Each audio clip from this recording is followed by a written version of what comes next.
I could throw them in the deep end here. Well, there's only one of us that's spoken to anyone. So I hate to point fingers around here, but I think you know exactly who that might be. Come on, Sammy, who else have you? Who else? It was mostly just DK. I spoke briefly to Kirby Short. She gave me a thing or two, and Gemma as well.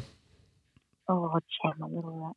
Okay, I'm not gonna name names here, but talking about my amazing pals, and you boys wanted some stories tonight. Here's one of my best for you. So I can't remember what year it was, maybe 2014, 2015, and it was the hottest day on record in Hobart. Do you remember when they had those terrible bushfires? Yeah. So it was, December, January time, stinking hot. It was 42 degrees or something in Hobart. So I wasn't overly well planned because every other time I'd been to Hobart that time of year it was still freezing. Yeah. So I'd packed jeans and jumpers and all sorts. So we went out for dinner and we're walking home only in my jeans, stinking hot. Ice cream is melting everywhere because we'd always go on the ice cream run.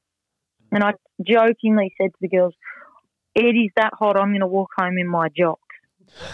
So I don't know how it came about, but we're walking past Constitution Dock there, and I said, how good would that be if we called it Constitution Jock and we got a photo of ourselves, in our bonds on the harbour? That would be pretty amazing. So somehow I got them back to the hotel, said, everyone go and change your knickers into some good Bonds undies because we can't have the sweaty ones. We have to get new fresh undies.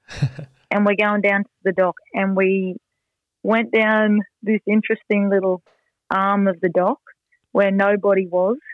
I could name names, but I'm not going to. All I'm going to say is there was 6 of us, and we decided, right, let's rip the jeans off and do a Bonds underwear shoot, and we'll call it Constitution Jock. And we set the cameras up on timer, and we did like the Toyota, oh, what a feeling jumps and everything. And, yeah, that photo will be forever a classic. And I tell you, I convinced some very mature professional adults into doing that. I just love the fact that you got them to go home to get changed into undies to then come back and get a photo. Yeah, how would you imagine? And we all had to make sure we had different undies on, like we couldn't have 2 in the same. Like if it's going to, and I said, if Bonds use it for an advertisement one day, it's got to cover all varieties of their undies. So hipsters, not sure if we had G-strings. Now they're divulging too much information, but nice. Yeah, look, I'm not saying any names, but obviously I was a part of it. Yeah, right. Sounds like you would be a great school teacher then. You'd be able to convince the kids to do any amount of work and they just listen to you and do it by the sounds of it. Should be great in advertising as well. I wish. You've obviously never worked with 14-year-old boys and girls. Oh, God. Yeah, correct. Yeah, no, the powers didn't extend that far, I'm afraid. Oh, dear me. That's no, Mitch, I think you were going to ask the next question. I'm still rattled by this. Yeah, you're not wrong. This Constitution Jock photo. I love it. Yeah, if you've got a link, we're just going to throw it out there to Bonds.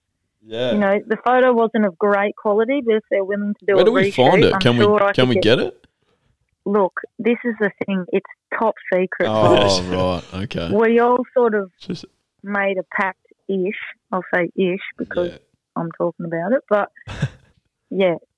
If Bonds want to do a reshoot, like with a proper camera, high, HD kind of proper scenario, where I reckon I could get a few good sorts down to Constitution Jock for them. Unfortunately, we're not actually. We don't have a partnership at this stage with Bonds. We're actually we've just been working with Alchemy Cordials. Unfortunately, so if you do want any sort of coffee syrups, we can help you out there. Not so much with the underwear yet, but we'll keep working on that. Look, I'm sure we could do something with with cordial. I'm pretty sure you could promote them with an underwear shoot as well. I'm sure that they would appreciate it. I can't imagine they complain. No. You could be drinking your alchemy cordials at the same time as, being at the Constitution Jock. Constitution Jock featuring alchemy.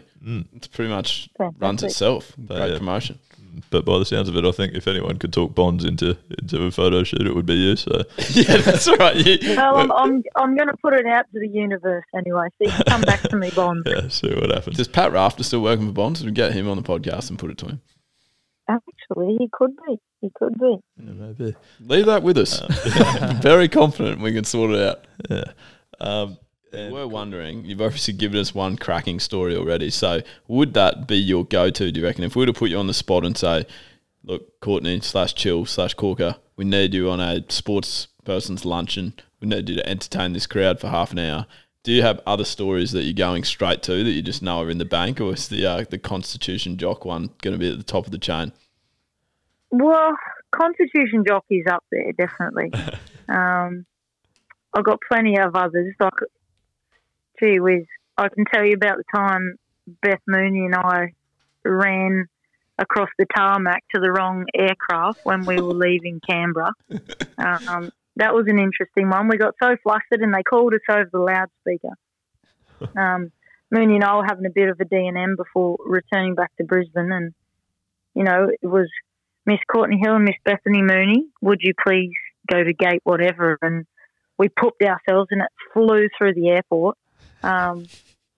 Flew through security, threw our backpacks on. We're still trying to zip them up, and we're about to miss our flight. And I was in front of Mooney, and I just went straight out the door. It was, how you don't go down the tunnel, you go onto the tarmac and then up the stairs.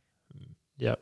So I've come out the door, and I just saw an aeroplane, and I went, "Sweet, that's our plane." And I absolutely legged it for this plane. Mooney, being young and impressionable, just went, "Well, Corkers is running that way, I'll follow her." And you talk about my sprinting career, I don't think I've ever run faster than that day. And I was floating along, and I got to the bottom of the stairs, and I'm talking across the tarmac proper. Got to the bottom of the tarmac, and this flight attendant ran at me, and he's sort of going, "Stop, stop, stop, stop, stop." And I said, I got to the bottom of the stairs, huffing and puffing, and I looked at him kind of laughing, and he said, "You're not getting on this aircraft." I said, "Yeah, I am," like thinking he's joking. "Yeah, I am, actually." Puff.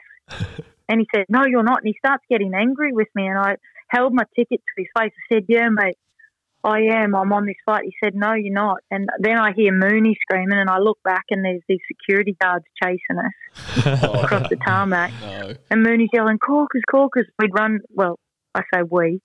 I had run to the wrong plane, and about 100 metres the other way was our aircraft with the rest of our teammates, on the stairs going up to get in, and members of the public absolutely wetting themselves laughing. So I don't know what they thought was in my backpack, but I was running pretty fast to the wrong plane, so I think they were a bit nervous at the time. But got on, and everyone who was on board, they were looking out the windows watching all this commotion go down, and we got the biggest cheer when we got on the plane, so at least we entertained them a little bit. That's right. It's real tale of redemption, finally getting on the plane there at least. That's cool. Oh, never laughed so hard. Poor old Mooney. She said she'd never follow me again.